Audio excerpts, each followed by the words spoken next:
Lately, the Young Turks have been going through something of an identity crisis. For a long time, they referred to themselves as the home of the progressives, but lately, quite a few fans, and at this point, former fans, have been saying, I don't know how accurate that label is anymore. You guys seem to have shifted quite a bit to the right.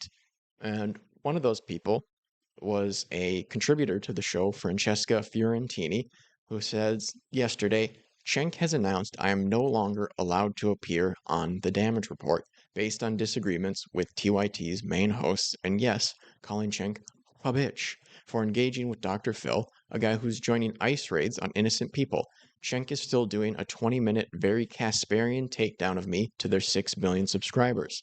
Anyway, I've got a fraction of that, making a fraction of the money. Alas, the Frantifa is strong. Holler at your girl. She's got a lot of support in the comments here. I think one of them, I've seen quite a bit of this sentiment shared by Punch Anot C, who says, Oh, so it's not John's show after all?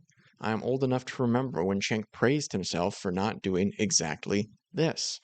As Cenk has said, he likes to have people who disagree with him. He thinks that's a good thing, and he wouldn't want to remove that from the network. But it seems like that's not the case so much anymore.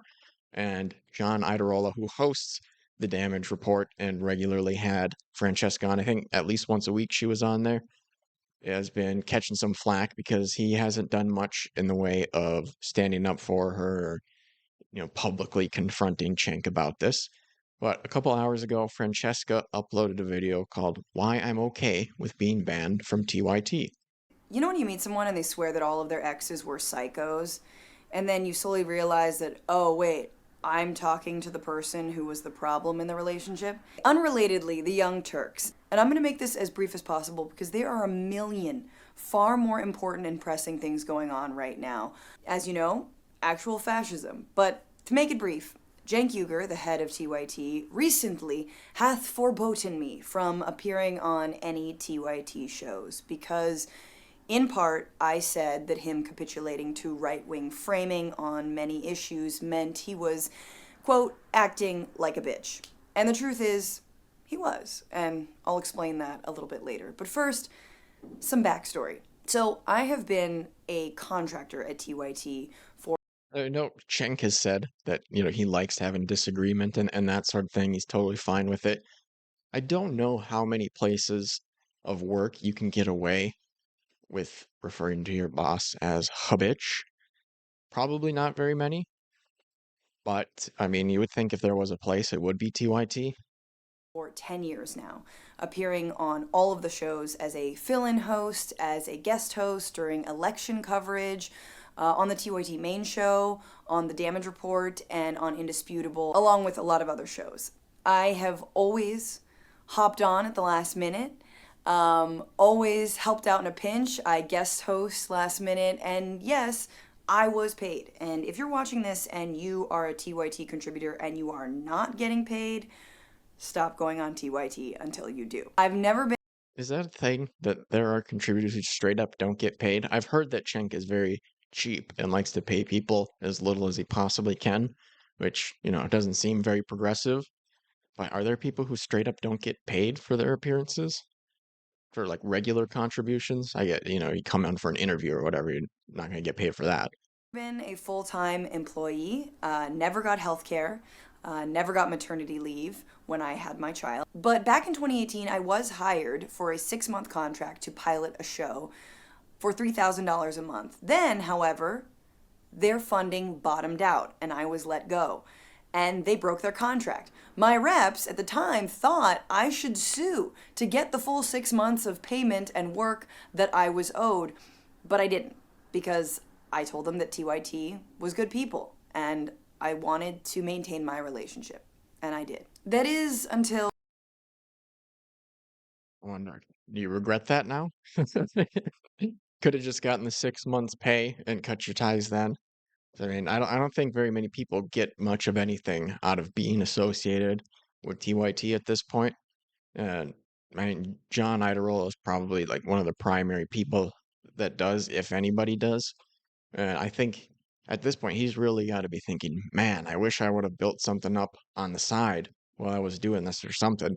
Maybe it's in his agreement that he can't, but it seems like he has his uh his wagon hitched to the horse of TYT, and he's kind of stuck between a rock and a hard place at this point because he'd have to be starting over pretty much at this point if he were to leave TYT. I don't know if they would give him his channel or not, or if he would have to start from scratch. Things started to turn for TYT politically. And this started happening around the pandemic. Around the pandemic, Anna Kasparian seemed to become focused on the issue of homelessness, especially in a city that I used to call home, which is San Francisco. She had an objectively scary experience with an unhoused person, and in fact, I went back to see when she told her audience about this. And I do remember the day that Anna told the story on air. In fact, I was also on after she told that story, but I didn't hear it at the time. It was within an interview that she was doing with an author by the name of Michael Schellenberger, who had written the book San Francisco: Why Progressives Are Ruining Cities. Instead of focusing on housing market prices, on how homelessness often leads to things like addiction and mental illness, Schellenberger focuses on Democrats who thinks go too easy on the unhoused. I remember that I jumped on Too easy on the unhoused. Yeah, I got crack down on those people.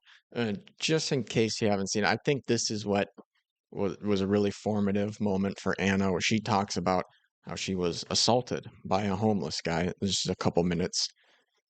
As I'm walking my dog, I see these two guys that they were just kind of like moving around weirdly. You know, they seemed kind of manic and their clothes were tattered. So I knew that they were probably homeless. And I also knew that they're probably on something just based on like the twitchy way they were acting. But living in LA, I mean, there's homeless people everywhere, right? So I've never had problems. I didn't think anything of it. But as I was bending down to pick up my dog's mess, one of the guys like grabs me by my hips and he had an erection. Oh, God. And just starts like humping me. And I I didn't know what to do. Like I was terrified. I didn't have a weapon on me. Yep. Like I had no way of defending myself. I didn't know how far it was gonna go because it's two guys. I'm by myself with my little dog. It was one of the most terrifying things ever because I'm pretty good at defending myself. In that moment, I just knew there was no option. No way. Yeah. Yeah. And This Jillian woman, her reactions just come across as so phony. It's like a therapist sort of tone to her voice here. myself. In that moment, I just knew there was no option. No way. Yeah. Yeah. And No way. Yeah. And it just, I don't know. Maybe I'm making this up, but the way she talks would irritate me. It's like, okay, it seems like you're faking your reaction to my story here. luckily, he stopped and they just laughed at me and walked away as they were laughing at me. And so there was the fear and then the humiliation and weirdly shame. Like I felt ashamed for some reason. And it was awful. And it was really taking a toll on my mental health because I have to walk my dog, right? So at least 2 or 3 times a day, I'm going outside kind of scared. And so I opened up about this on the show, not really thinking much of it. And before I knew it, I'm starting to get these messages, and it's like really, really harsh stuff. And it's about how you are painting a picture of the homeless community. You know, how could you be like this? You know, these are your unhoused neighbors and they need help. Um, Does this not just look so fake, overdone? Like, this would drive me nuts. a few people accused me of being racist when I had never disclosed the race of the individuals who did this to me. And in fact, they were white. And so, like, when they started accusing me of being racist, I'm like, wait a minute. Why are you assuming that the people who did Well, this? of course. Yeah, like, I think you might have a problem here. Exactly. Yeah, and Yeah. that woke me up. That woke me up because I'm like, oh my God, They eat their own, mama. some of the people They eat Huh? Yeah, I just can't stand this woman entirely. their own that on the extreme left. and some of the people that I've associated myself because I thought these are the good people. Yep. These are the ones who don't treat others differently based on their skin colors. No, no, no, they definitely have stereotypes in their head and are totally blind to the fact that they have those stereotypes and in fact go around accusing others of being bad actors when they themselves need to do the work. You know, this phrase they like to say a lot, do the work. Do the work and ask yourself, why did you have that stereotype in your head? Oh my gosh, did you see, you said you watched a little bit of the interview I did with Matt. Did you see the video where the guy's going around saying our voter ID laws racist? All that story there. But it seems like, and I never really followed TYT all that much, never watched the show. Other maybe I've seen a couple clips here or there, but seems like that was a pretty formative moment for Anna, and she definitely diverged from the left quite a bit after that. I don't know if Cenk just kind of went along with it, or happened to agree with her sentiments around the same time, or whatever it was. But from around that point in time, it does seem like they've shifted to the right a decent bit, and I mean, definitely their viewers, their fans, seem to think so. They've been very upset with the Young Turks lately. Onto the show right after he got off, after that interview. And the TYT audience was really pissed because they felt like the framing and the platforming of someone like Schellenberger was a disservice to the issue of homelessness, mental illness, and addiction. Anna apparently took that as the chat downplaying what happened to her rather than how the issues were presented. She's since gone on right-wing shows like Glenn Beck, Piers Morgan, and Jillian Michaels, among others, to retell this story and use it as rationale for why she feels the left left her, that maybe she's never been left, why she's politically homeless, or, politically unhoused. Since then, she's gone on to cover critical stories from a right-wing framing, like the alleged takeovers of buildings by Venezuelan gangs in Aurora, Colorado, like the mentally ill, undocumented man in Los Angeles, who was found lighting fires, but who was not responsible for the wildfires themselves in January. That's not what Joe Rogan said. Joe Rogan said a homeless man started all those fires. Progressive mayors like Brandon Johnson of Chicago under the bus because he listens to teachers too much. Anna's actually really skilled at what she does, so the laziness with which she treats these stories really just stands out all the more. Let me give you some backstory, though, of Anna and my friendship. We've never been close, despite a hike, a dinner, and the time that she generously gave me a gift for my new baby, and then explained to me that she was going to debate Ben Shapiro because, in her words, she, quote, felt she could win over his audience. Two moments with Anna stand out for me in terms of Is that supposed to be bad? The tone she said it was seems like that's supposed to be. I mean, if that's genuinely what her intentions were, wouldn't that be a good thing to move the Ben Shapiro fans over to the left? I guess I'm assuming you're still granting that Anna is further left than Ben Shapiro, right? I don't know. Maybe that's not how she meant it. That's how it sounded. of how I've always treated her. In 2016, I was working with AJ Plus, and we were at the RNC. I had just started going on TYT a little bit and meeting everyone. And TYT was there, and Anna was there, and she was frustrated because she hadn't been booked on many appearances on camera, and instead, a panel of men mostly clogged up the day. I stood next to her and told her how annoying that was, and just tried to build her up in solidarity. Then in 2019, we went out to lunch in Los Angeles at an awesome spot that she knew of. And Anna confided to me that she was frustrated about leadership at TYT. How she wasn't involved in day-to-day decision-making, and how Cenk viewed her more as a kid sister rather than a co-equal partner. And at the time, she wanted to branch out on her own and do videos on a new channel. I implored her at that moment to stay. I said that it's always women that tend to walk away from organizations, even when they've helped build them up to the point that they're at. I told her to fight for more of a decision-making Yeah, I always got the impression that it was Cenk and Anna's thing, like 50-50, but sounds like that was not the case. role and to not walk away. And she did. And it looks But she did call her a partner, so I don't know. Maybe it's less than 50% ownership. I told her to fight for more of a decision-making role and to not walk away. And she did. And it looks like the editorial decisions that we see being made at TYT are in part because she now has the reins. In a way, I'm proud of her, even if I don't like the coverage. In November of last year, in an effort to understand where Anna was coming from and why she was doing what she was doing, I invited her to come on my show, The Bitchuation Room. She agreed, but also told me that she had a family emergency that sounded bad, and I told her to not worry and that we would find a time in the new year. That week, she went on Glenn Beck's show, and it kind of puzzled me, to be honest. She obviously now is likely not going to come on my show, in part because Cenk did. What? You don't think so?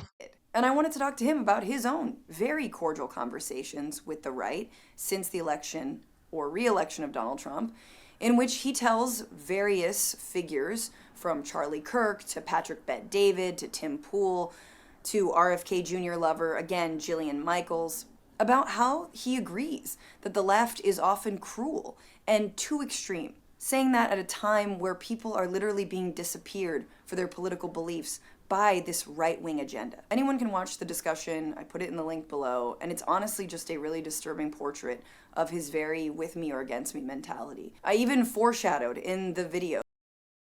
Cenk uploaded a video explaining why he fired Francesca, and he plays at least one clip from that conversation. It's like a 2-hour conversation. If it was shorter, I'd maybe include that in here, but he includes some of it in his video about why he fired her, so you'll see some of it.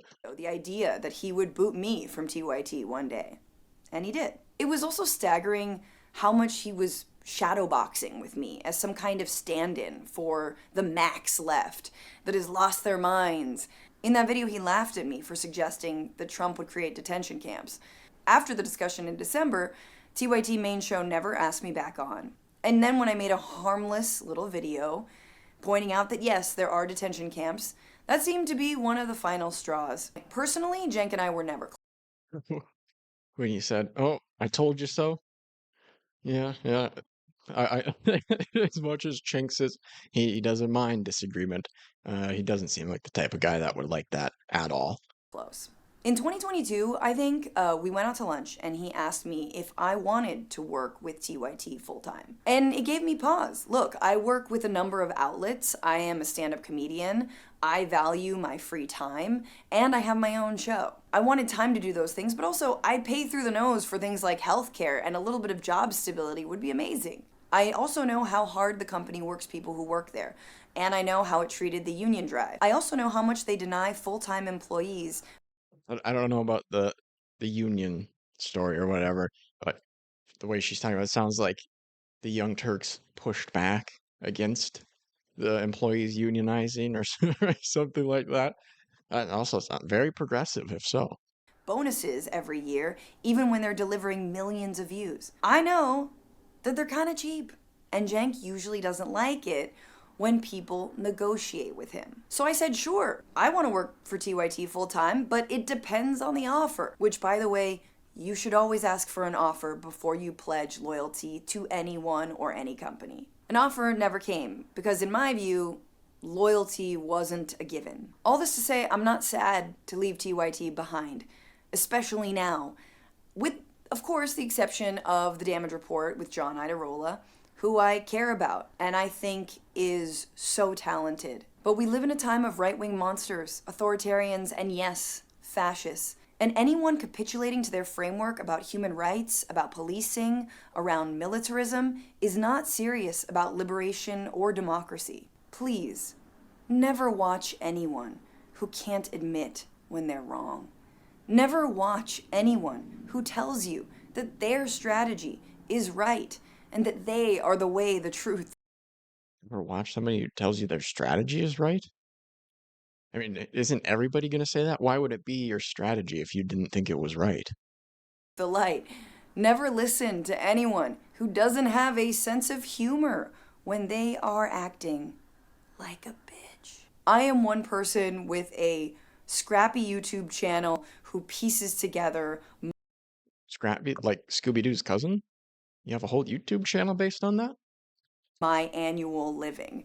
I have a fraction of the following of TYT, which is a $1 million media company. The idea that they choose to focus on me or other leftist creators in their field is honestly really disheartening and very revealing. Look, I wish the best for the people of TYT, but as for the main hosts, I kind of just wish them peace, because it's been a long I hate when people do that. That's like road. when iDubbbz and Anissa were talking about Ethan, saying Ethan of H3 saying he wished that they would stand up for him a little bit when people were saying that he let his kids eat dog poop off the floor, and they're just like, oh, Ian, Ian and Anissa was like, oh, I think Ethan needs therapy. He should go to therapy. It's like, okay, very condescending. I mean, in this case, it makes a little bit more sense than it did with Ian and Anissa and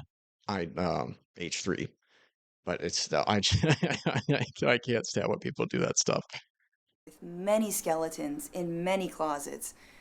And honestly, I don't think they know where that road is going. And it's going to be really sad when they respond to this video or try to smear me as if there weren't so many other pressing things to talk about.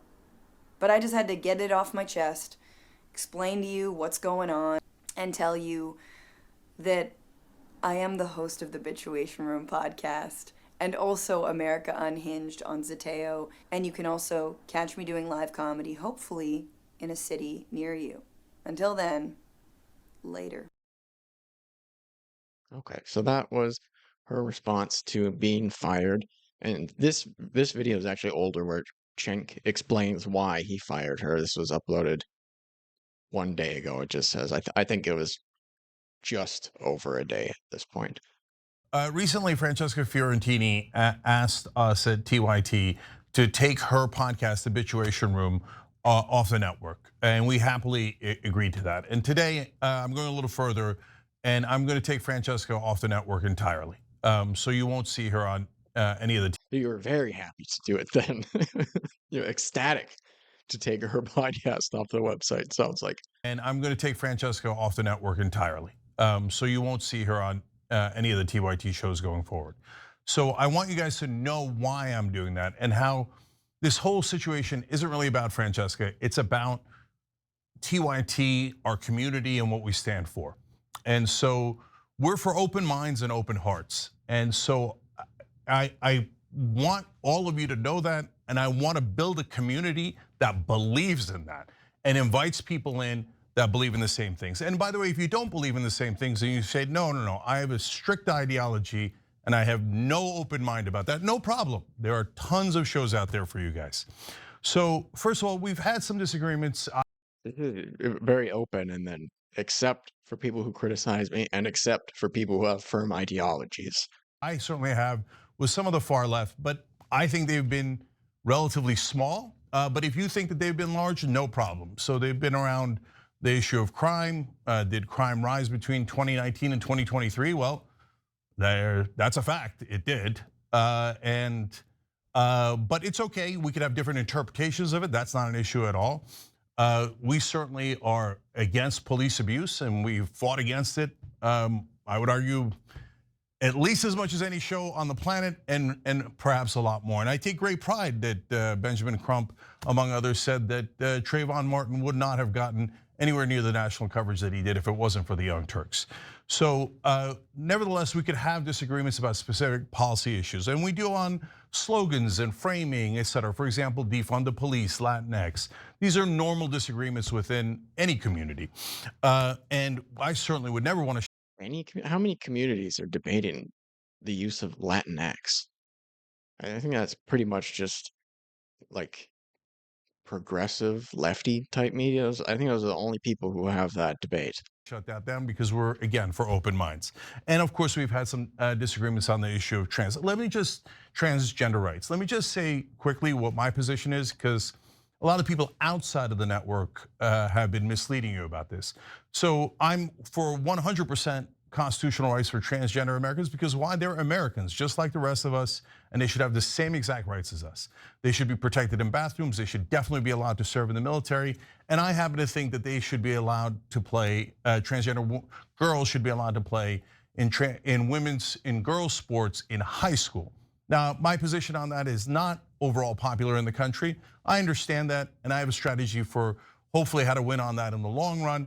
But I don't believe that they should be mandated to play in college and professional level. I think the league should get to make those decisions on their own. I think that that is a small disagreement. Obviously, others think that's a giant disagreement, but that's, again, not the issue here. I think what the issue is when others, among the issues, is when others say, only my opinion is the correct one, the moral one. Everyone who disagrees with me is unintelligent, immoral, collaborator, etc. Well, we'll get to the specifics on Francesca in a second. I'm saying that generally.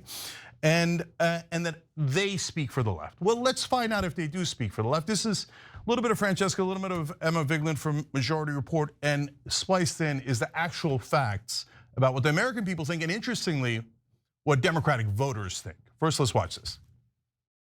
I'm a big Messi fan, so, but let me just explain this. Answer my question. Would you allow him, if he said, I'm a woman, to play in the American women's national team? You're using the wrong pronoun Yes, right now. Hell yeah, are you kidding me? Transgender female athletes in women's sports, only 18% of the country says that they should be, in fact, allowed to participate in women's sports. Your argument is really bad on this, and you're out of your depth. You're correct that trans women should be able to compete in women's sports, but your argument for it is just scientifically and factually incorrect. I'm actually not bad about this. I'm 100% right on this. I don't give a the scientific explanations. People, if they identify as a woman, get to compete in sports. If that's not fair in the short term for a variety of little competitions, I don't give a And I mean, my goodness Jeez, she's very mad about that. gracious, 79%. You rarely get 79% of the country to agree on anything. because the societal interest of including trans people in society trumps stupid competition. Full stop. So I'm right about this. You're wrong about this. How do you expect people to take that opinion, give it any weight when you're saying you don't care about sports? You call them stupid games or stupid competition, whatever that was, and then you expect people to care what you have to say about it. When you're like, these whole little games that you guys play are dumb and for kids, basically. But also, you should take my opinion about it seriously. You'd let Lionel Messi play in the women's national football team and destroy Hell yeah, women's football welcome. forever. You'd let Usain I mean, it'd be Bolt. very difficult Hang on, to get a ticket, which would suck. I want to do a little checklist here. You'd let Usain Bolt compete as a sprinter in the American women's Olympic team? Yes. Okay. You would Yes. let Floyd Mayweather compete as a boxer in the women's American boxing Yeah. team? Opposing them in women's sports. You get 67% of Democrats, so 2/3 there. You get 64% of independents, so you get about 2/3 there. So I'm right about this. You're wrong about this. Okay, generally speaking, if you want to say that you're right about something, sure, everybody has their own opinions, and it's their opinions. That's why they think that they're right. It's another thing to say that you speak for the left. As you just saw there, 67% of Democrats have a position that is actually to the right of mine. I say that trans girls should be allowed to play in girls' sports in high school. 67% of Democrats say no, not allowed in any women's sports. So I'll work on my Democratic brothers and sisters, and I'll try to get them to my position on that. Nothing wrong with disagreements. And if Emma, Francesca, and others can convince 79% of the nation that is opposed to that to come over to that side, fantastic, happy to have it. Okay, so I think where the issue comes.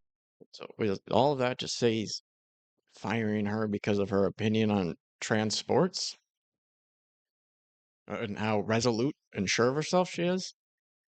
Comes in is when things get personal. So we got 3 rules, generally speaking, on. Okay, personal. Yeah, it feels like this is probably more what it's about.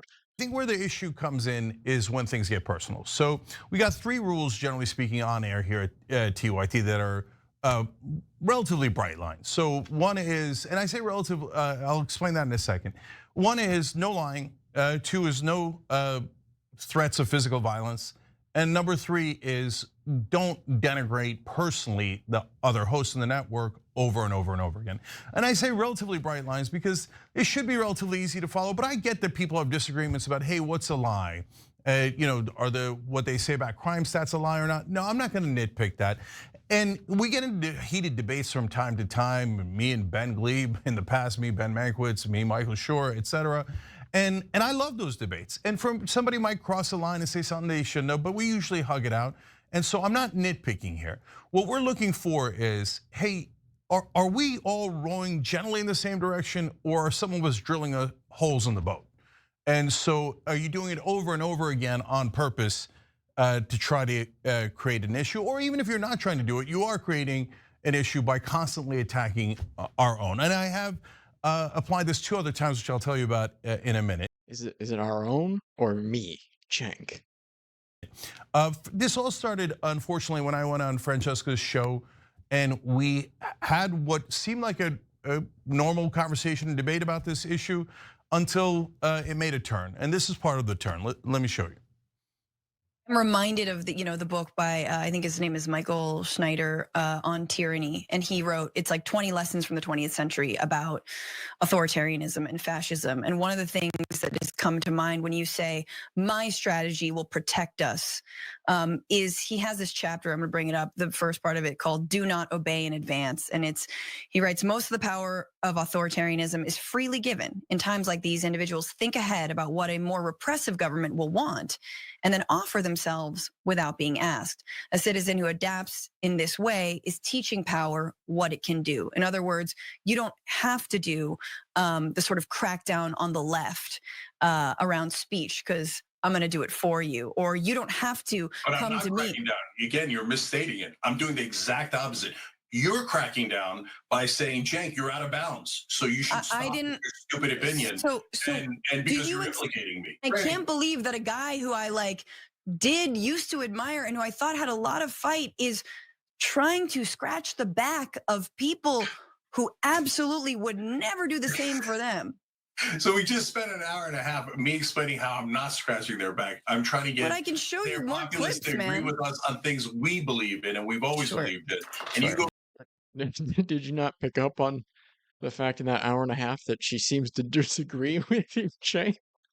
Seems surprised by that, but I mean, I would think you would have noticed an hour and a half into the conversation that she disagreed with you. Go back to scratching their back. At least the trains will run on time.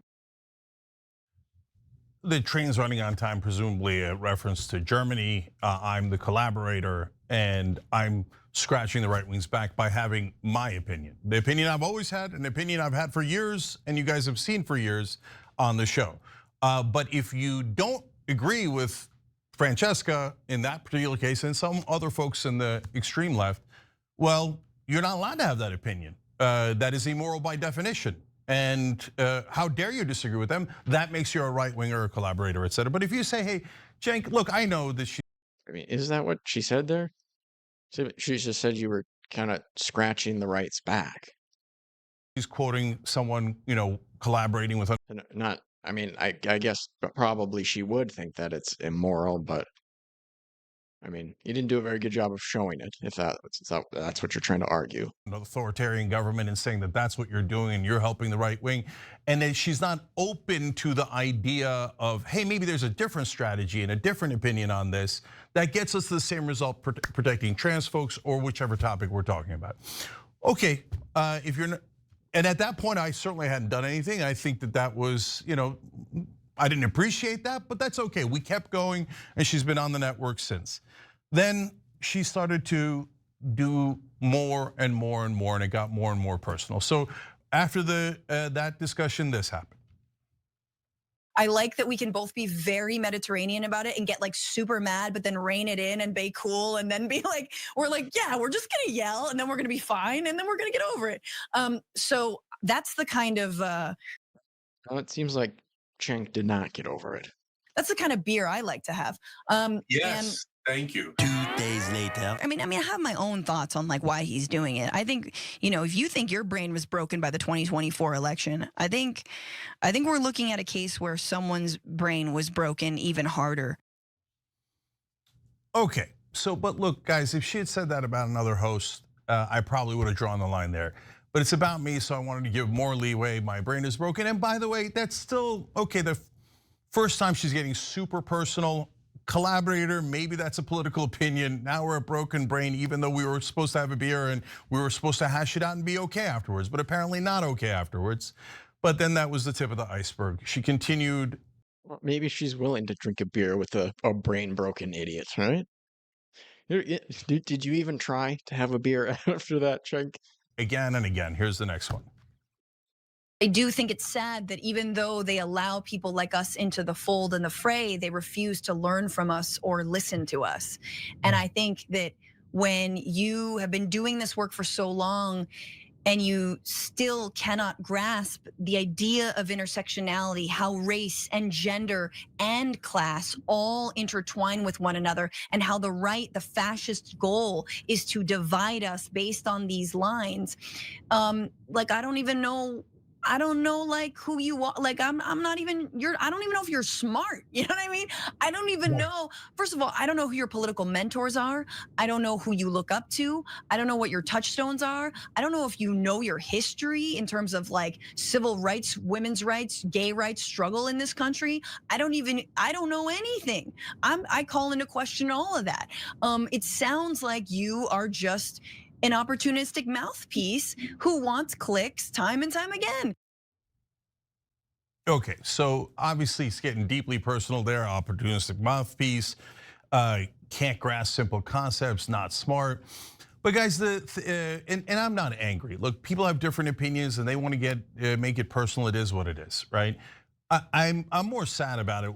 You know, I'll say something at the end about that. But to me, the attitude that is toxic, and that's what I don't want at TYT. I want to build a community that is really open to conversations, is they refuse to learn from us. So the idea is, well, obviously I'm right and the only moral center of the universe, and I already told him that, and this guy wouldn't even learn from me. It's just such a deeply arrogant thought that if someone disagrees with you, they need to be re-educated, and maybe they haven't read any books at all. Okay, did she stop there? Of course not. And yes, as I told Cenk, I do feel very implicated. I have felt implicated by their takes, specifically around crime and policing in years past, definitely by this new heel turn since Trump's reelection, and absolutely by the misrepresentation of the Los Angeles fires and who the responsibility lies on. It is enraging, to say the least. The Los Angeles fires are not the responsibility of the mayor. They're apparently the responsibility of Republicans, or I don't know. I don't know what her thought on that is, and I don't know why she's enraged by that, but that's okay. Apparently I've taken I mean, I guess hard to tell from that clip, but did you guys do the Joe Rogan version where it was a homeless guy that started the LA fires, or did you imply it or cover it in a way that gave credence to that? I would guess that that's what it was, because that came up earlier, but maybe not. I don't know what TYT's coverage of the LA fires was. A heel turn. By the way, all those folks, not just Francesca, but others that told you we're right wing, you watch the show every single day, you see us criticizing Trump and Elon Musk over and over and over and over again, telling you how they're going to do a $4.5 trillion robbery in those tax cuts. Yesterday we talked about how they're already hammering Social Security and costing good Americans what they need from Social Security, how they're going to cut $800 billion from Medicaid, how there's a series of robberies on the way, et cetera. But it's okay, let's just simplify things and say anyone who disagrees with us a little bit is a right winger. But the good news is, at least Francesca will not be implicated anymore. And I never. Is she saying you're a full-on right winger? I mean, maybe she specifically does. The criticism I always hear is that TYT is shifting to the right, that they're giving them more and more credence and cover. I don't know that I've really heard anybody saying that they're full on right wing at this point, more so that like maybe they're apologists or they're shifting in that direction. But I mean, I'm sure there are some people who say that, but that's not really the general sentiment that I've seen. Never understood that, because she's been saying this for a long time now, that she was implicated by us. Then why keep taking the check? And it's not a big check, and Francesca has had, career. So you admit you're cheap, Cenk, huh? It's not a big check?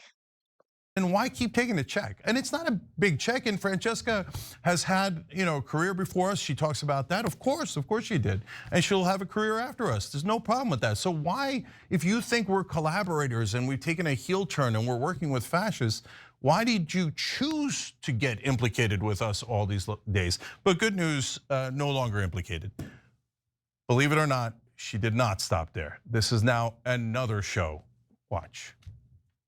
So Cenk's line up until this point has been, no, it's at the collegiate level and above. I think once you get to the college level and above, that's when it's bad. So he would be on board with what the NCAA said recently.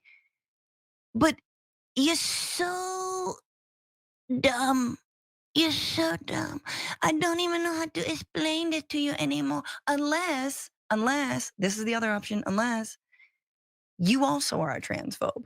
You know what I'm saying? Unless you also are kind of a misogynist. All right, so geez, I guess she was having a similar sentiment to Emma of England there, but so if you think that it's unfair for trans women to participate in women's sport at a collegiate level, you're just straight up transphobic? Okay. I don't know if she sounded that staunch about it in the clips with Emma Vigeland, but here she does. Yeah, I don't know. I guess I must just be transphobic because that from everything I've heard, was it the past report or something? I think it was from I don't know, some Norwegian or some European country. They did a study, and from what I heard, even years after being on all the hormone replacement therapy and that sort of stuff, trans women still had a significant physical advantage. So I mean, it seems like if that's the case, it would be unfair. As these people don't care about it being unfair. They think it's just more important that trans women get to play in women's sports. I guess that's their point. Because if you disagree with Francesca or anyone on that part of the spectrum, well, you must be a misogynist. You must be collaborating with the fascists. And obviously you must be unintelligent. Now, if I had called her dumb, I wonder what her reaction would have been. My guess is she would have fired you, Cenk. Nuclear. But I didn't call her that because we have a disagreement. We have a political disagreement. You don't need to make it personal. Not done yet. One last one. What has it got you? What did it get you? When you go and share a stage with Dr. Phil, what did it get you? Nothing. You know why? Because you look like a bitch. You know what I'm saying? You look like a bitch. That's what it is. Like, that's just what it comes down to. You don't look like a fighter. Does she think Cenk won't hear her if she whispers this, or what is up with this delivery? You don't look smart. You look like a bitch. That's just the reality. I've tried to tell it to you nicely. I've tried to tell it to you cordially. I've tried to tell it to you on your show, on my show, on every show.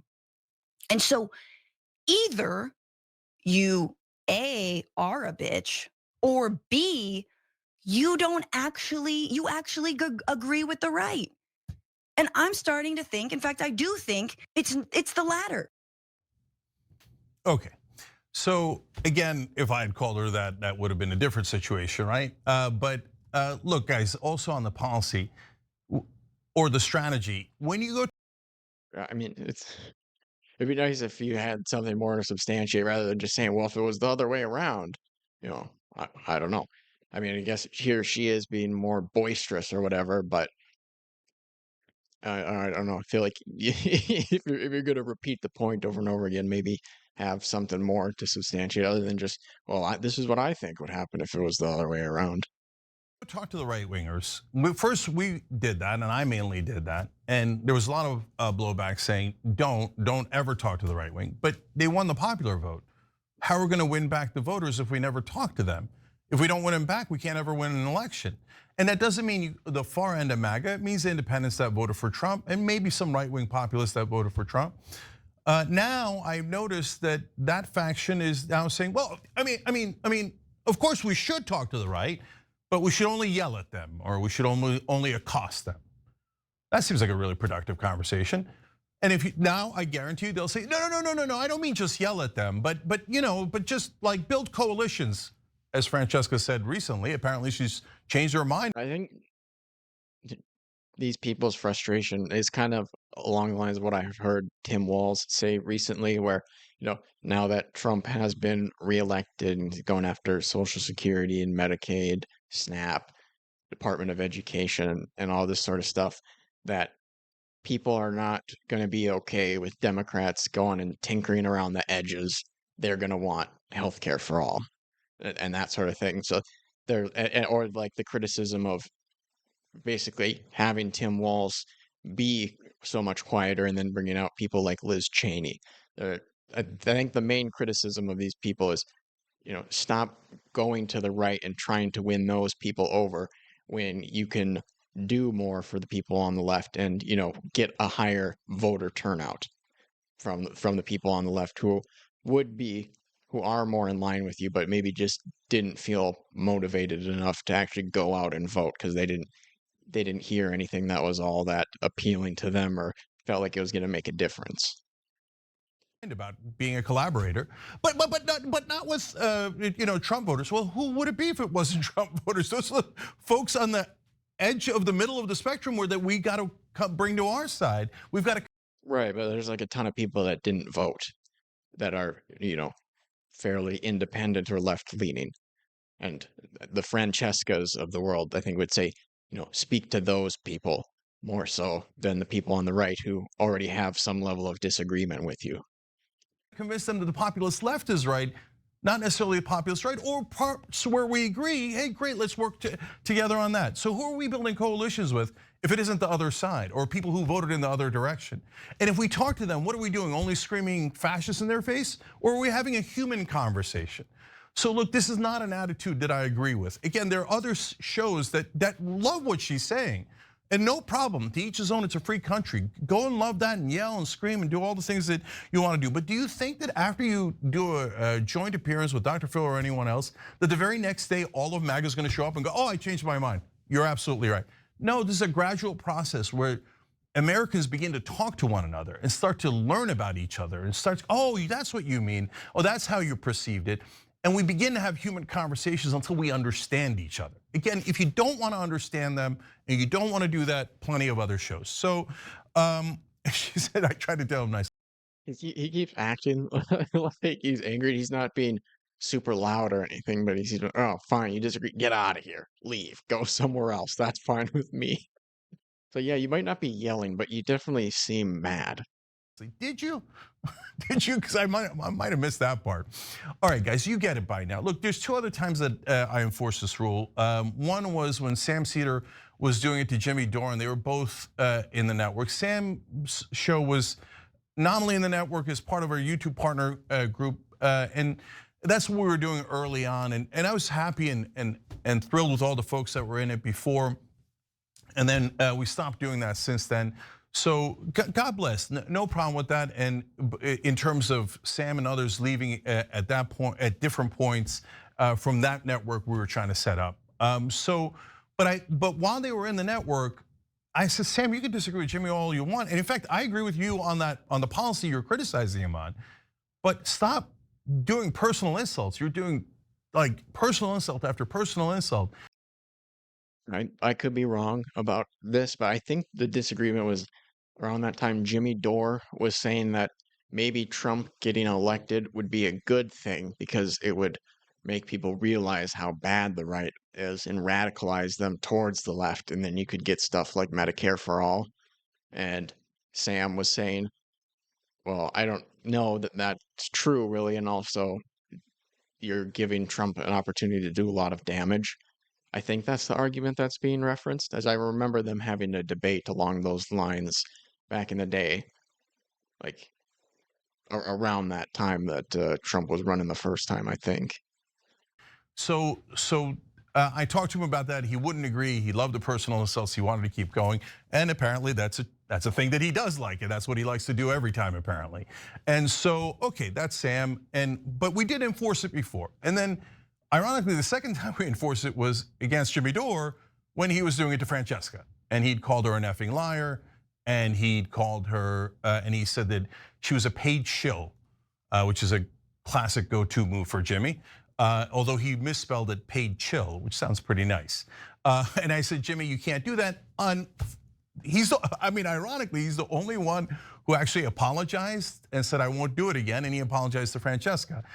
Francesca apparently thought, great, I'm allowed to do this, but no one's allowed to do it to me. Anyway, you guys get it. So I don't, like I said, I want everybody rowing in the same direction because we're trying to build something here. And why do we want to build something? Because we want our movement to be strong. We want our message to get out there. We want to win over those voters because at the bottom line in all of this. Oh, so that's why you fired Francesca and won't let her collaborate with John Iadarola anymore. This is eyes on the prize. You've heard me say that year after year after year. What's the prize? The prize, by the way, note to other online hosts, is not more subscribers. The prize is passing bills because those are the only things that affect our voters, our audiences, their actual lives. Let's pass paid family leave. Let's pass Medicare. Well, yeah, and I don't think you can say it's about getting subscribers. I don't think the Young Turks are really gaining much in the way of subscribers these days. I think they've been stuck just above 6 million for quite a while. Care for all, higher wages, etc. And I hope wherever you are on the left-wing spectrum or the middle or wherever you are, I hope that you agree. And I hope that we all work together in trying to pass those bills. So please, eyes on the prize. And so look, I'm gonna show you two charts here for a reason. Some Media Matters did this chart recently. You guys, some of you might have seen it on air. And it has the right-wing shows online in red, and it has the left-wing shows online in blue, okay? What we did there, and I hope you can see it, is we put a little bit of a green circle around the TYT show. So the Young Turks is right next to Rogan. We got 12 million. Is this, what, listeners, subscribers? What are we measuring here? Oh, total following. So, okay, that must be subscribers, followers, that sort of stuff. Wow, okay, dang. The right is crushing it. Million subscribers around the TYT show. So the Young Turks is right next to Rogan. We got 12 million subscribers, one of the largest ones in the whole chart. But Rebel Headquarters is also on there. Damage Report is on there. Indisputable with Dr. Rashad Ritchie's on there. And when you put them together, that's 18.8 million. And it is one of the largest presence in online media, period. If you include our alumni, people that have been in part of the TYT network in one way or another throughout the years, then we're at 30.1 million subscribers with the way that Media Matters does it. Today, actually, when you include all the platforms. Dang, all right. TYT has got their fingers in a lot of pies here. Hassan, David Pakman. It's hard to make most of these out. I can't read most of the rest of them. Okay, so they're taking partial credit for Hassan, David Pakman. I can't make the rest of these out. Platforms that we're on, some of which Media Matters did not count. We have 27 million subscribers. Now, why do I tell you that? Because guys, we're trying to build something. Fox News has dominated discourse in this country for at least 20 years, almost 30 now. And they've made an enormous difference, and I think for the worse, for the much, much worse. We're trying to build a network that makes a difference for the better. But by the way, you don't have to agree with us, and you don't have to say, oh, well, okay, then great, and we should help you and support you. No, you don't have to do that. Build something of your own. Instead of being destructive over and over and over again, how about you be constructive? And you say, hey, Cenk, I don't like the way you guys are doing the TYT network. And I see that you've had this huge success, and you've given rise to other progressives that are now having success. And it seems like you helped to build something for our side. Well, you know what, though, these days I don't agree with you. So I'm gonna build something larger. Guess what? I mean, isn't that what Francesca is trying to do? She's got her own show that she does, and she has another show on that Zateo network. Like, seems like she is trying to do her own thing on the side. Really, the person you should be criticizing, if this is your point, is John Iadarola, because he's just stuck around being part of the TYT network. What? I would love that. And whether you build something larger or not, you built, let's say you, instead of building a media company or a media show, you built a platform that actually got Democrats elected, but progressive populist Democrats like Bernie Sanders, Ro Khanna, etc. And then they got those bills passed. Oh my God, I would love you for it. Please do that. Build something positive. And that's what we're trying to do here, okay? So, and I don't say this just for Francesca, and the reason Well, I mean, it's great that that's what you would like, Chink, but didn't he run for Congress or something like that and get uh, what, not even a percent of the vote? And then I think also he and Kyle Kalinske did Justice Democrats, and I don't think that really went anywhere. reason I'm doing this segment isn't just for her or to explain what's going on, but I do want to be clear with you. It's mainly to tell you what we stand for, not just the media end of it, not just the host, but as a community. We all have to be open-minded and open-hearted enough to get these things done and push forward. So, look, last thing is, I wish Francesca well. I mean, she said those things, and I get it. We've got bad feelings these days, but all the power to her, okay? If she can convince the country to be on her side on all these issues.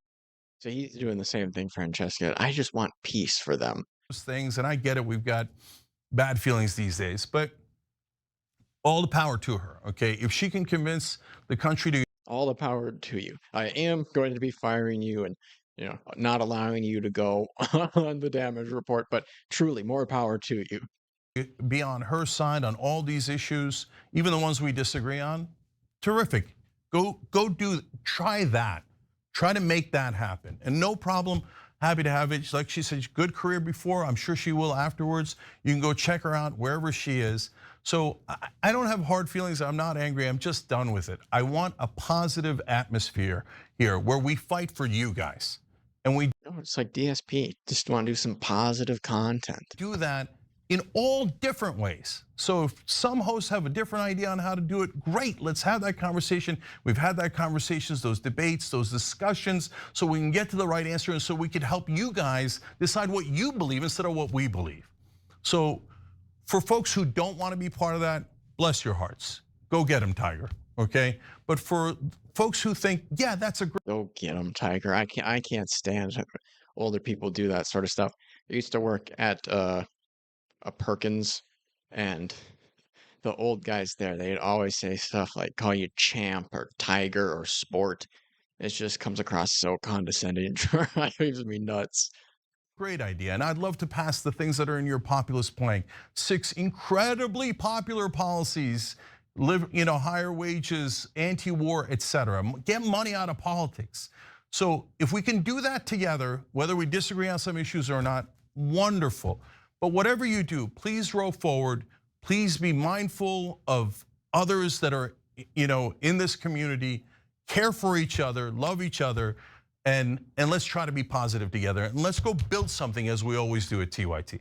Love you guys. We'll be right back. Every time you ring the bell below. Okay. Well, what if Francesca's watching this though? Then you just said love you to her, Cenk. And then John Iadarola, the damage report guy, he did talk about this on his live stream, but he made it members only, so I can't see what he said. But the Vanguard, they covered a bit of it, and I'll just watch a couple minutes of this because I mean I can't really stand these guys. I find them to be pretty annoying. More so basically as soon as the show. This guy here, oops, looks like to me I always think he looks like a metrosexual Andy Worski of Kino Casino. I just find him to be particularly annoying, but I couldn't find any clips of what this guy was saying anywhere else, so we'll go with this. I remember John addresses the situation. I basically had to right off the bat because the whole chat was just going to be filled with, Francesca fans. Because at this point, as I mentioned earlier on in the stream, it's been months, honestly, or it's been quite a while since Francesca's actually been on the main TYT show with Cenk or Anna. But she still has remained a fairly consistent presence on the damage report, and the damage report has at this point maybe a bigger fan base than the actual Young Turks main show does. We have a lot of the Dragon Squad people that show up in our chat. There's a lot of people that like the show. They like the genuine progressive vibes of it. And the Dragon Squad, that's that's what he calls his fans. All right, fair enough. It's a little bit too try hard for my taste to call your your fan base the Dragon Squad. They obviously like Francesca. She's a recurring guest. She comes on every week essentially. So yeah, I was definitely interested to see how John would take this, how he would react. And I don't want to spoil anything, Zach, but I'm interested to see if you're disappointed. To the damage report, apologize for the slightly late start. We're having some technical difficulties that happen all too often thanks to Apple technology. Today's a Thursday, but as you can see now, I am alone for reasons that some of you probably already understand. And for the rest of you, I'll address to start the show. So it was announced yesterday on the episode of The Young Turks that, at least for the time being, the network is going to be putting a hold on appearances on network programming by Francesca Fiorentini. And the reason that we're obviously addressing that here is because that applies to the damage report. And my hope is that that is a temporary thing, that after. Doesn't seem very temporary. Cenk pretended and said that he was not mad, but he seemed very much annoyed. I don't see him going back on this. After, some time, we can reassess and we can come back together. That is both, I think, implicitly and explicitly what I have always advocated for and worked towards, with the stakes being as high as they are and everything going on in this country. This isn't over yet. There's a little bit more, but right off the bat, and again, I like John Iadarola. I'm not trying to be mean to the guy at all, but he's like, I hope that they fired or banned Francesca, but I hope it's just temporary. I hope she'll come back. I hope we can reunite at some point, bro. I don't think this relationship can be salvaged, at least not with Anna Kasparian co-piloting the plane. I really don't. I think there's a reason why she wouldn't show up and have the balls to do that segment with Cenk, and it's because I don't even think she wants to have to respond to the criticism. She doesn't even want to have to acknowledge that it exists, and therefore, no, she's not going to be cool with Francesca getting invited back on. Maybe if at some point she left TYT or something, maybe there could be a path for that, but I just don't see it because, like I said, Anna, not only will she not respond to criticism, she doesn't even want to acknowledge that it exists. She doesn't want to have to acknowledge that it exists within the halls of the Young Turks, right? So for that reason, I don't think it's going to happen. But also, like, I don't know, bro. Remember when Joy Reid got fired from MSNBC recently, and Rachel Maddow went out there and did this like 5-minute long thing being like, this is wrong. Like, I don't agree with this. I love Joy. I've learned so much from her. I respect her as a colleague. I disagree with MSNBC for doing this. I don't know why it would have been so hard for John to just at least bring that energy to the table, but we can watch the rest. No, I mean, I don't want to be too hard to John Iadarola either. We've never really had beef with the guy. I think he does a good show all the time. But yeah, this seems weak. This seems like you are not willing to stand up for a person that was a routine guest on your show. Like, to me, I don't know what's going on in John's background. And I think that because this is his job and because he's a grown man with a family, you have to kind of set the table that way. But I'm telling you, with every fucking fiber of my soul, this would not be how Gavin and I would react to this situation. I'm telling you guys right now, with every, like, there, you would not be able to stop me. I don't care if Francesca hated our fucking guts, dude. There's this time in life where you have to draw a line in the sand and you have to look up and you have to think, you know what? People think Cenk Uygur or whoever your boss is, they think they control me. They think that they own me. They think that because of whatever power they have under the system of capitalism over me to sign my checks and make it sure that I can feed myself and I can take care of my family, they think they fucking own me. I am going to show them they do not. They do not fucking own me. I am going to tell them, no, go fuck yourself. And if I were John, I have to imagine I mean, this is why I don't like this. Comes across as just as so performative. Like, yeah, it's super easy to say this when you don't actually have anything on the line here. You're not part of the network. You don't have a boss to answer to. I don't think that he has a family he has to support and take care of. So it's like, I mean, that's a pretty huge aspect to this, that the guy has a family to support. But that is kind of why I was saying earlier, he should have really been building something up on the side. And ideally, he would have been doing it years ago. But at the very least, in the last little bit, since people have really been upset with TYT, why not have something else on the side as well?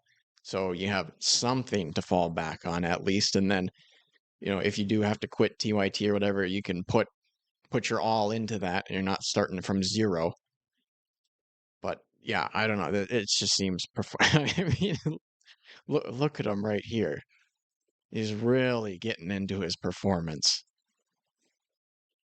I have to imagine that even if it was somebody that we had like a passing relationship with, right? Like, like Mac from Good Politic Guy. We don't do shows with Mac all the time, but if Mac got fucked, you best believe I would be out here being like, this is bullshit. That is a colleague of mine. That is the guy that has been scrapping and fighting his entire way through this industry. That's a guy that's put his best foot forward. You have to believe that you would be sending steam out your fucking ears, that you wouldn't want to be the fall guy, that you wouldn't want to come out here and clean up Cenk's mess. And you don't have any more powerful words of solidarity for Francesca, who literally just got fired because she came on your fucking show. That was the last thing. It was like, poof, disappeared because she came on my show, and I don't have any editorial control over that. I look like I'm sorry, a little bit of a bitch here. I look like a fucking cuck. I look like a guy that's going to roll over for one of my... I do kind of agree with that sentiment a little bit. It's his show, and Cenk just says, no, you're not allowed to have this person on your show anymore. And he's just like, okay, well, I guess I can't.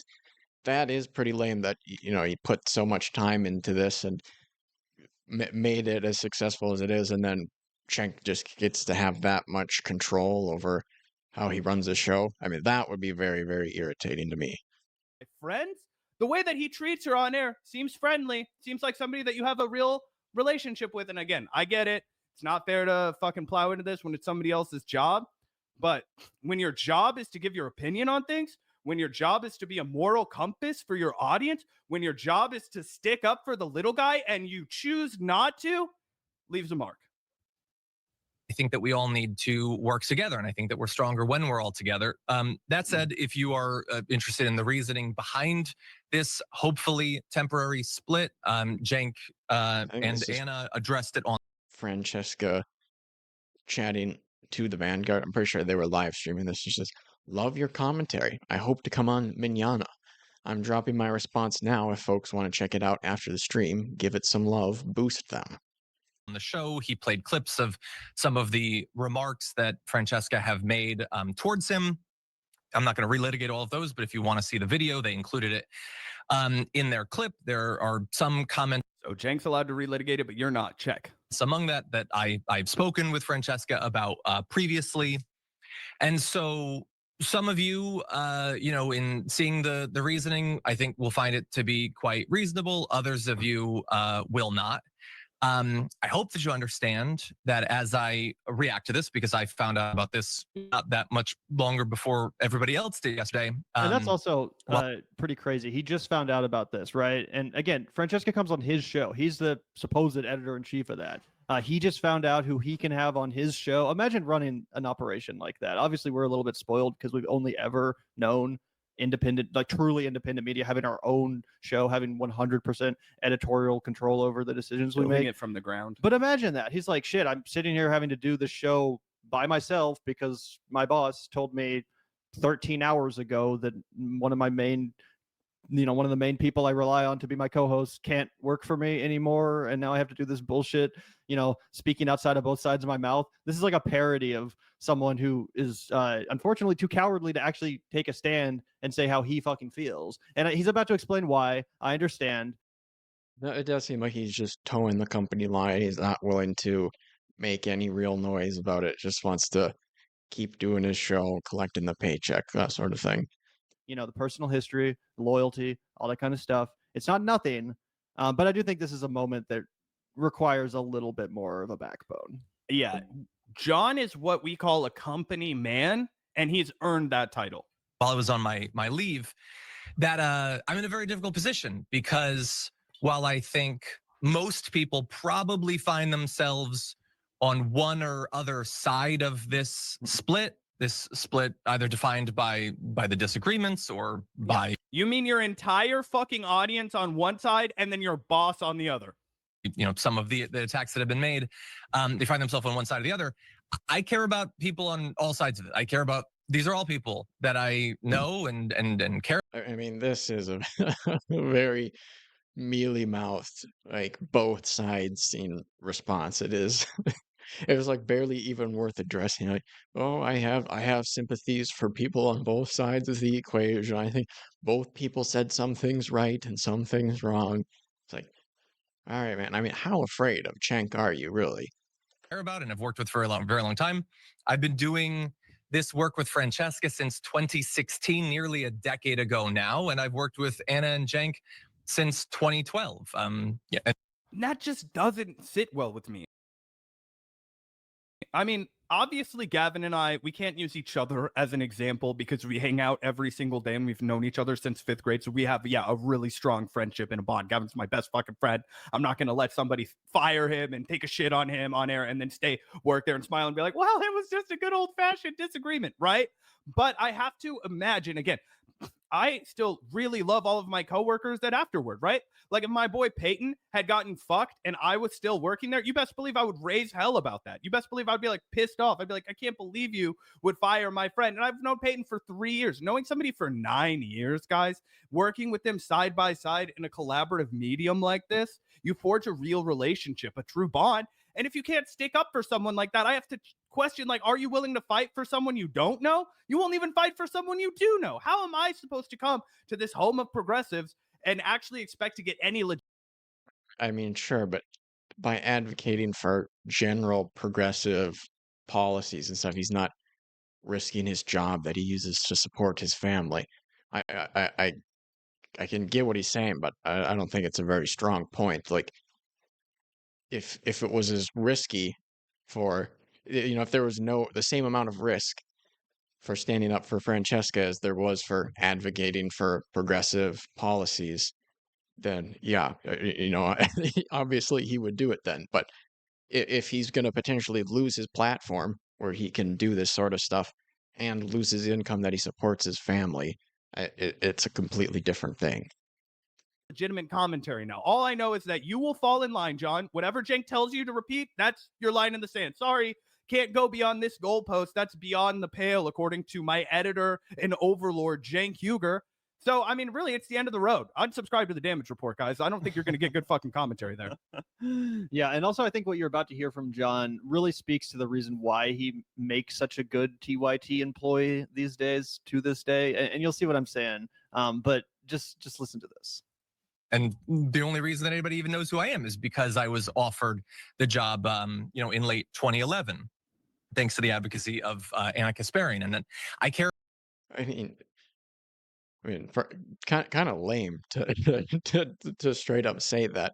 Maybe that's the case, but I would think if he would have just started doing this same sort of thing back in the day, even if he had to do it as a hobby or a side hustle or whatever, then he probably would have a decent sized channel today anyway.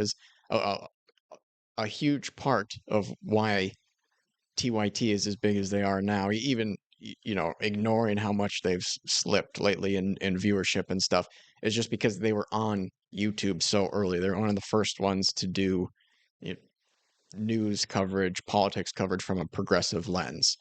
So I mean, if he would have just been doing that the whole time, maybe he wouldn't be the same size, but he very likely would have a decently sized channel, and he probably wouldn't have to give.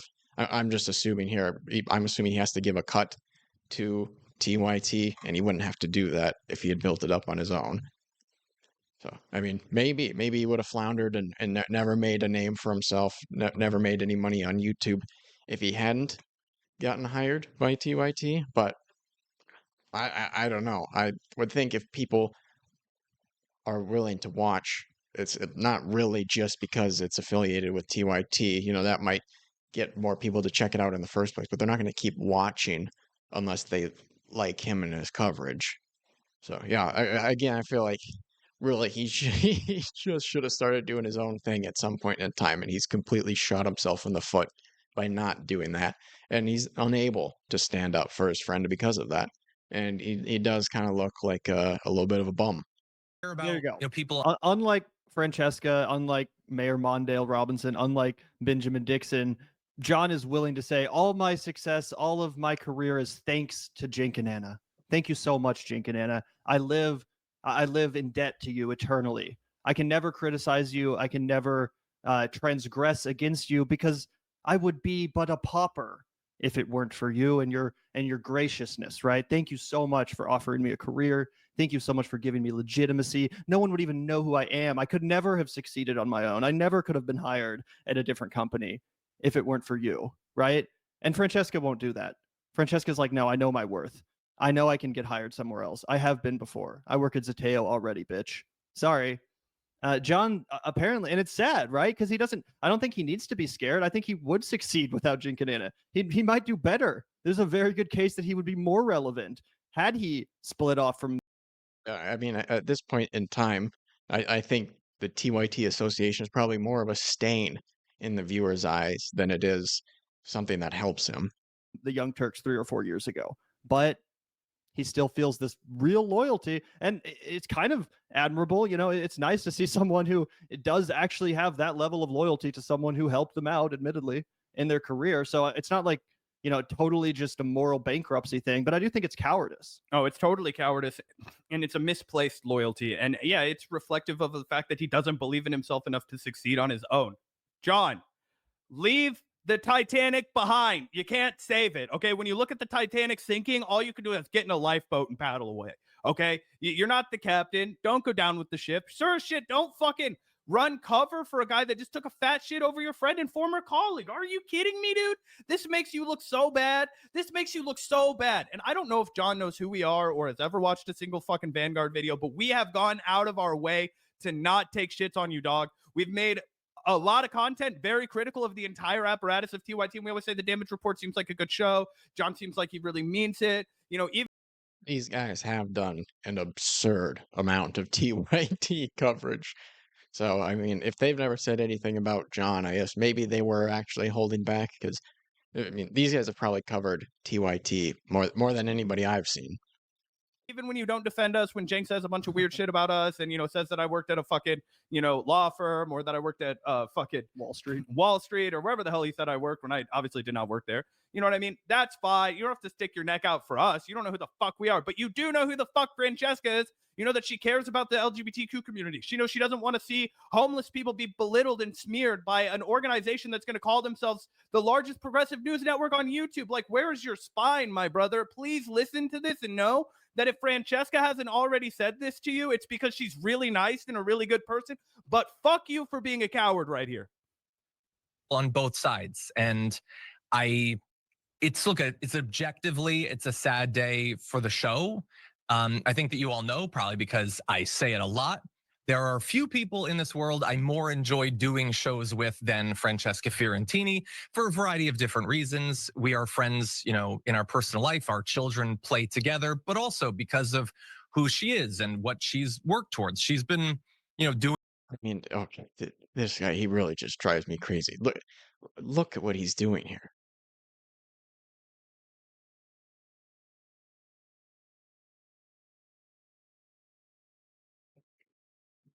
He drives me nuts. It's just so performative. Oh my goodness. To improve America for a lot longer than I have. That's such vague.